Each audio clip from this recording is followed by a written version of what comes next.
What's growing on, gardeners? On today's 2-minute garden tip, I'm going to show you 3 things you must do for your seedlings before you plant them. The first thing you must do is acclimate your seedlings to true sun. If you start your seeds indoors under grow lights, in front of a sunny window, or inside a greenhouse, the plants have not been hardened off to the UV index of the sun. So if you simply carry them outside with no acclimation, the sun will kill them. The best way to do that is to wait for an overcast day and then take your seedlings outside and acclimate them under the cloud cover. Overcast weather is the perfect condition to acclimate your seedlings to true sun and UV index because the cloud cover blocks most of it, but it still allows a little bit through in order to harden off your plants. Overcast weather is pretty easy to find at some point throughout the day for most of us in early spring. So when you see that weather, carry your plants outside to give them some sun exposure. But if you can't find any overcast weather, another thing you can do is carry your plants out the first 2 to 3 hours after sunrise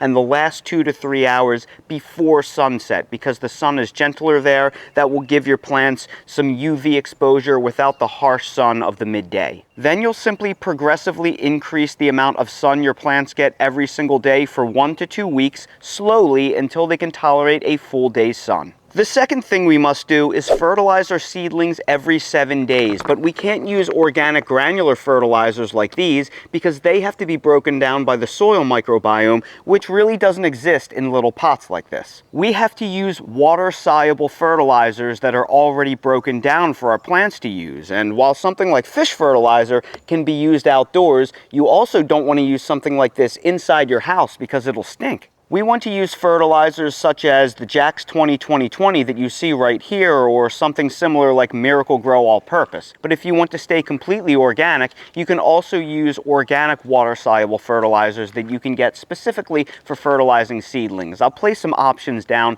in the video description for your convenience. There's lots of things to pick from. But it is of critical importance that you get something water-soluble that you'll mix in a watering can to dissolve. And the third thing we want to do is pinch off our transplants' false leaves. This is especially important with tomatoes. When looking at a seedling, the 2 leaves down here are false leaves and the big leaves up top are true leaves. All true leaves look the same, but the false leaves will look different, and that is because their only purpose is to break through the soil when the seed germinates. So it is very important that we go through and pinch these off well before we transplant them. That's because plants like tomatoes are very prone to disease, and we often bury a part of the stem. So if we pinch off those leaves the day we transplant them, we are actually creating open wounds for bacteria and fungal diseases to enter inside the plant when we bury them. So we want to make sure we do this well in advance so those wounds heal over before transplanting day.